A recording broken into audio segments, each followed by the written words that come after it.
Dhaka CNG autorickshaw Dhaka মহানগরে চলাচলের দাবিতে সাধারণ কর্মী সভার আয়োজন করেন ঢাকা জেলা সিএনজি অটোরিকশা মালিক শ্রমিক কল্যাণ সোসাইটি। ঢাকা মহানগর অবস্থিত ঢাকা সিএনজি ঢাকা জেলা এরিয়ায় এবং মহানগরে চলবে, এটাই স্বাভাবিক। আমাদের উপরে অন্যায়ভাবে অবৈধ আইন চাপিয়ে দিয়ে আমাদের যে ক্ষতি করেছে তা থেকে আমরা এখন ছাত্র জনতা এবং অন্তর্বর্তীকালীন সরকারের কাছে মুক্তি চাই। কিছু লোকেই বলে সেটা হলো মেট্রো মালিক যারা, তারা আমাদের চালকদেরকে বা আমাদের মেট্রো জেলার মালিকদেরকে বলে অবৈধ জেলার গাড়ি। তো অবৈধ কেন বলে? জেলার থেকে মহানগরে আসার কারণে হয়তো অবৈধ বলে, এইটুকুই তো অন্যায় নাকি? কথা বলেন। আচ্ছা, আমার গাড়ি জেলা ঢাকা মহানগরীতে আসার কারণ আমাদের নেতারা বলছে। আরও একটি কারণ আছে, সেটা হচ্ছে মেট্রো গাড়ির মালিকের একটা পাপের ফসল।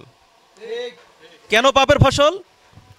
মেট্রো গাড়ির মালিক যে সময় 300 টাকা জমা ছিল সে সময় 450 টাকা জমা নিয়েছে, যে সময় 600 টাকা জমা ছিল সে সময় 8 থেকে 900 টাকা নিয়েছে, 900 টাকা যে সময় জমা ছিল 1600-1700 টাকা নিয়েছে। তাহলে তারা সরকারের গ্যাজেট মানে না, সরকারের আইন মানে না। অন্যায় করছে কারা? মেট্রো গাড়ির মালিকেরা। সে আয়কর ট্যাক্স ভ্যাটও কিন্তু দিচ্ছে না সরকারকে। যে কতগুলো অন্যায় কাজ করলো, তারপরও মেট্রো গাড়ি অবৈধ বলে না কেউ, কিন্তু জেলার গাড়িটাকে অবৈধ বলে।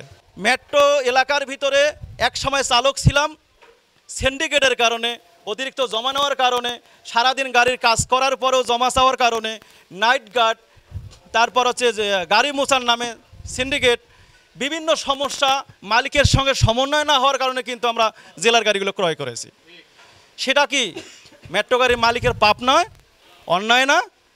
তাহলে আমাদের জেলার গাড়িগুলো ঢাকা শহরে আসার একটি কারণ, সেটা হচ্ছে মেট্রো গাড়ির মালিকের পাপের ফসল। কাফরুল থানা ও রূপনগর থানার নবগঠিত কমিটির সাধারণ সভায় প্রধান অতিথি হিসেবে বক্তব্য রাখেন কেন্দ্রীয় কমিটির উপদেষ্টা মজনু তালুকদার। বিশেষ অতিথি হিসেবে বক্তব্য রাখেন কেন্দ্রীয় কমিটির সভাপতি জুয়েল মালতিয়া। উক্ত সভায় সভাপতি হিসেবে বক্তব্য রাখেন কেন্দ্রীয় কমিটির সাধারণ সম্পাদক আলমগীর হোসেন। লাগবে না আমার 900 টাকা, আমার গাড়ি আমি নিজে চালাবো, নিজের গাড়ি নিজেই চালাবো, আমি যাত্রী সেবা নিশ্চিত করব, কম টাকা ভাড়া মারবো। কারণ আমার যখন জমা দেওয়া লাগে না, তখন একটা লোক যদি আইসা বলে মামা বা ওস্তাদ আমার কাছে ভাড়া কম আছে এত টাকা, আমি কিন্তু নিয়ে দেবো। আর যখন ওই যে জমার একটা ইয়ে করে, তখন ওই সহানুভূতিটা থাকে না। ও যদি যতই বলে আমার কাছে ভাড়া নাই, আমি গরিব বা আমি অসুস্থ, ওটা কিন্তু সহানুভূতি থাকে না। কেন থাকে না? কারণ আমি তো গ্যারেজে যাওয়ার সাথে সাথে 1200-1500 টাকা জমা দিতে হবো, 1200-1300 জমা দিতে হবে। আমি তো সহানুভূতি করবো কীভাবে? আর আমার গাড়ি যদি আমি চালাই, আমি সহানুভূতি দেখাতে পারবো, আমি কম টাকা ভাড়া যেতে পারবো। তো আমি বলতে চাই যে আমরা সবাই যেভাবে ঐক্যবদ্ধ হয়ে আছি বা কমিটি দিতেছি, থাকতেছি, আপনারা আমাদের পাশে থাকেন, ইনশাআল্লাহ আমাদের জয় হবে। আমাদের মহানগরীতে এই ঢাকা গাড়ি চলবে ইনশাআল্লাহ। কারণ আমরা কোথায়ও কোনো জায়গায় এই 4 থেকে 5 বছর ধরে, 3.5 থেকে 4 বছর ধরে যেই এই মজনু তালুকদার এবং কি আমাদের প্রধান উপদেষ্টা জাব্বার ভাই আমাকে নিয়ে তিল করে হাঁটি পা করে এই পর্যন্ত আইছি। তো আমরা যখন আওয়ামী লীগ সরকার ছিল তখন কিন্তু আমরা কোথাও ঠাঁই পাইনি, মানে কথা বললে মানে ওনারা প্রাধান্য দিত না। এখন আমরা যেখানে যাই আমাদের যুক্তি শোনার পরেই আমাদের প্রাধান্য দেয়। কেন প্রাধান্য দেয়?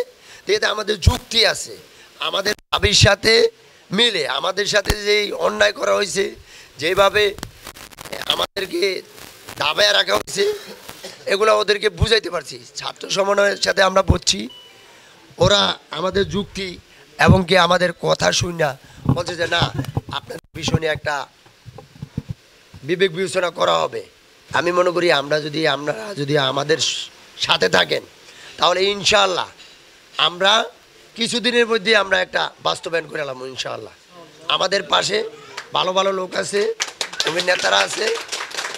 আরেকটা হলো আজকে থেকে যেখানে আমাদের সংগঠনে গাড়ি ধরবে সেখানে বয়স, সেখানে আন্দোলন, সেখান থেকেই শুরু। দুনিয়ায় মজলো এক হও এক হও, দুনিয়ায় মজলো এক হও এক হও, ঢাকা জেলার গাড়ি ঢাকাতে চলবে চলবে চলছে চলবে চলবে চলবে। এই স্বাধীনতা থেকে আমরা শিক্ষা নিব যে কিভাবে সিন্ডিকেট তারা করে রাখছিল। আমাদের মতো যারা 2, 4, 5 জন 10 জন করে এরকম মালিক সমিতি ইতিপূর্বে ঢাকা থগারির করতে আসছে, তাদেরকে হামকি ধুমকি ভয় ভীতি দেখায় আবার জেলা গাড়ির কিসের মালিক সমিতি লাগবে এরকমভাবে দাবায় রাখছে। কিন্তু আজকে দীর্ঘ 4 বছরের মতো আমরা এই সংগঠনকে হাঁটি হাঁটি পাপা করে নিয়ে আসছি। হয়তো বা আপনারা অনেকে শোনেনি নাই যে ঢাকা জেলা সিএনজি অটোরিকশা মালিক কল্যাণ সোসাইটি আছে।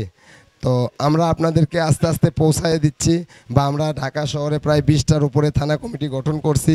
আপনারা যদি ঐক্যবদ্ধ থাকেন, আমাদের যে মূল দাবিটা আপনারা পরিষ্কার শুনলে বুঝতে পারবেন। আমার বিবেক আছে, মানুষের ভিতরে 2টা সত্তা, নিজের বিবেক বলবে যে আসলে কি। আমাদেরকে অনেকে কিন্তু বলে এটা অবৈধ গাড়ি। তো আজকে আপনারা এখান থেকে শুনে যান, বা আমাদের কাছ থেকে যে আরও আমাদের উপদেষ্টা আছেন ওনারা যে কথাগুলো বলে, আমাদের সামনে কেউই অবৈধ বলতে পারবে না। বলার সাথে সাথে তাকে ওখানেই প্রতিরোধ করব আমরা। কারণ ঢাকা মেট্রো গাড়ির যেই টাকা রেজিস্ট্রেশন ফি, আমার ঢাকা থ গাড়ির একই রেজিস্ট্রেশন ফি, রোড পারমিট একই, টেস্ট টোকেন একই, তাহলে আমাকে কেন অবৈধ বলা হলো? এর জবাব আপনি ওর কাছ থেকে সামনাসামনি নেবেন যে অবৈধ কাহাকে বলে বুঝাই দেওয়া যাবে। কারণ আমার সাথে অন্যায় করা হয়েছে। অন্যায় কি? এই ঢাকা মহানগর 129 বর্গ কিলো ছিল। 2017 সালে 16টা ইউনিয়ন কেটে 26টি ওয়ার্ড তৈরি করে। আচ্ছা, পরবর্তীতে 141 বর্গ কিলো ঢাকা মহানগরের সাথে যোগ হয়, মোট 270 বর্গ কিলোই ঢাকা মহানগর বর্তমান। তো আপনি যেই জায়গা দেখায়া আমাকে রোড পারমিট দিছেন ঢাকা থগারি, সেই জায়গা যে কাইটা নিয়ে মহানগর আলা করে দান করলেন, আমার সাথে আপনি বসছেন, এটার জন্য কিন্তু আমরাও দায়ী। কারণ আমরা কখনো বিআরটিতে যায় বলি নাই যে আমার গাড়ি ঢাকা থ, এটা আমার কি করলেন, আমার জায়গায় কাইটা নিয়ে দিলেন কেন তাকে? কারণ মালিক সমিতি নাই, যেই সংগঠন নাই, যেই আজকে দেখেন রিক্সাওয়ালার থেকে শুরু করে চুল কাটে সেলুনওয়ালা, তাদেরও সংগঠন আছে। আজকে আমরা কতটা হতভাগা, আজকে 4 লাখ 5 লাখ 7 লাখ 10 লাখ টাকা দিয়ে গাড়ি কিনতে পারছি, কিন্তু একটা মালিক সমিতি আমরা তৈরি করতে পারি নাই। কারণ ওখানে 10 টাকা দিলে খায়া লাইব, লুট করব, এ করব সে করব, এই জন্য আমরা সংঘবদ্ধ হই নাই। চলতে তো পারতেই আছি। তো আসলে এখান থেকে ফিরে আসতে হবে। সংগঠন ছাড়া কোনো কিছু করা সম্ভব না, আগানো সম্ভব না। কাফরুল থানা ও রূপনগর থানার নবগঠিত কমিটির নাম প্রকাশ ও শপথ পাঠ করান ঢাকা জেলা সিএনজি অটোরিকশা মালিক শ্রমিক কল্যাণ সোসাইটির কেন্দ্রীয় কমিটির উপদেষ্টা মজনু তালুকদার। কাফরুল ও রূপনগর থানা কমিটির নেতৃত্বে আমি এবং আমরা অদ্য দায়িত্বপ্রাপ্ত হইয়া